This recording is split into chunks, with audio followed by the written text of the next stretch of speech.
আপনার কি কোথাও চোট লেগে সেই জায়গা বা আঘাত লেগে সেই জায়গাটা নীল হয়ে ফুলে গেছে, কালশিটে দাগ পড়ে গেছে, বা আপনার ইঞ্জেকশন দিয়েছেন সেই ইঞ্জেকশনের জায়গায় ব্যথা, ফোলা এবং শক্ত ভাব হয়ে গেছে?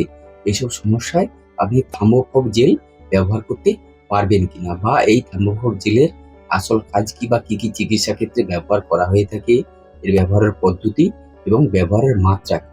তো তার নিয়ে আজকের এই ভিডিওটা। তাই ভিডিওটা স্কিপ না করে একদম শেষ পর্যন্ত দেখবেন। আশা করি আপনার অনেক উপকারে আসবে। আর আপনি যদি চ্যানেলে প্রথম এসে থাকেন বা চ্যানেলটি এখনো সাবস্ক্রাইব করে না থাকেন, তাহলে অবশ্যই চ্যানেলটিকে সাবস্ক্রাইব করে দেবেন। Hello everyone, learn about health চ্যানেলে আপনাদের সকলকে স্বাগত জানাই। এই থার্মোফোব জেল জেডাস হেলথ কেয়ার তৈরি করে থাকে, এবং এই থার্মোফোব জেল হচ্ছে একটি অ্যান্টিকোগুল্যান্ট জেল। এর মধ্যে কি উপাদান রয়েছে? এই জেলের মধ্যে রয়েছে হেপারিন জেল। এই হেপারিন জেলের কাজ কি? এটি আমাদের চামড়ার নিচে যদি কোনো কারণে রক্ত জমাট বেঁধে যায় বা ক্লট হয়ে যায়, সেই রক্ত জমাট বাঁধাকে রুখিয়ে দেয়, মানে রক্ত জমাট বাঁধতে দেয় না, এবং যে রক্তটা জমাট বেঁধে আছে সেটাকে ভেঙে দিয়ে কাজ করে, আবার নতুন করে রক্ত জমাট বাঁধতে দেয়। তাহলে এই জেলটির আসল কাজ কি, বা কি কি চিকিৎসা ক্ষেত্রে এই জেলটি ব্যবহার করা হয়ে থাকে? ত্বকের নিচে যদি রক্ত জমাট বেঁধে যায়, তার কারণে যদি কালশিটে দাগ হয়ে যায় বা রক্ত ছাপার মতো একটা দাগ হয়ে যায়, ব্যথা যন্ত্রণা হয়, ফুলে যায়, তখন তার চিকিৎসা ও তার প্রতিরোধে ব্যবহার করা হয়। আর কখন ব্যবহার করা হয়ে থাকে? যদি ইঞ্জেকশন দেওয়ার পরেও সেই জায়গায় যদি শক্ত হয়ে ফুলে যায়, ব্যথা যন্ত্রণা হয়, তখন ব্যবহার করা হয়ে থাকে। আবার কি হয়, অনেক সময় আঘাত লেগে যায়, আঘাত লাগার কারণে সেই জায়গায় ফুলে যায়, ব্যথা হয়, যন্ত্রণা হয়, রক্ত ছাওয়া দাগ হয়ে যায় বা কালশিটে দাগ হয়ে যায়, নীল হয়ে ফুলে যায়, তখনও তার চিকিৎসা ও তার প্রতিরোধে ব্যবহার করা হয়ে থাকে। আবার হাত পায়ের শিরার মধ্যে অনেক সময় ফুলে যায়, ব্যথা যন্ত্রণা হয়, তখনও এটি দেয়া হয়ে থাকে।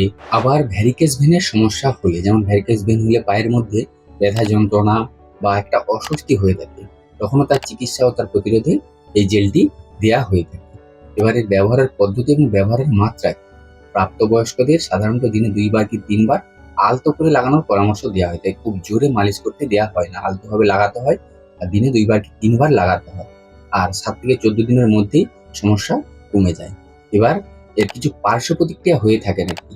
সাধারণত খুবই নিরাপদ, তবে কিছু রেয়ার ক্ষেত্রে পার্শ্ব প্রতিক্রিয়া দেখা দিয়ে থাকে, এবং যে জায়গায় এই জেলটি লাগানো হয়ে থাকে সেখানে হালকা জ্বালা ভাব বা লাল ভাব হয়ে থাকে। এবার এর কিছু সতর্কতা আছে। আপনার যে জায়গায় কেটে যাবে সেই জায়গায় লাগানো চলবে না, বা আপনার যদি ত্বকে কোনো সংক্রমণ থাকে সেই জায়গায় লাগানো চলবে না, চোখে, মুখে এসব জায়গায় ব্যবহার করা চলবে না। তাহলে এই থার্মোকোল জেলটি চামড়ার নিচে বা ত্বকের নিচে যদি ক্লট হয়ে যায় বা রক্ত জমাট বেঁধে যায়, তার থেকে যদি ব্যথা যন্ত্রণা বা কালশিটে দাগ বা রক্ত ছাপার মতো দাগ হয়ে যায়, তখন তার চিকিৎসা ও তার প্রতিরোধে ব্যবহার করা হয়ে থাকে। তো এই ছিল থার্মোকোল জেলের বিষয়ে একটা সম্পূর্ণ বিবরণ। এর বাইরেও যদি কোনো কিছু প্রশ্ন থেকে থাকে তাহলে অবশ্যই কমেন্ট করে জানাবেন। আর ভিডিও যদি ভালো লেগে থাকে তাহলে সকলের সাথে শেয়ার করে সকলকে দেখার সুযোগ করে দিবেন, লাইক করবেন, আর হ্যাঁ, অবশ্যই চ্যানেলটিকে সাবস্ক্রাইব করে দিবেন এরকমই স্বাস্থ্য এবং ওষুধ সম্পর্কে সঠিক ইনফরমেশন পাওয়ার জন্য। আপনারা সকলে বেশ ভালো থাকবেন, সুস্থ থাকবেন। দেখা হচ্ছে পরের ভিডিওতে। ধন্যবাদ।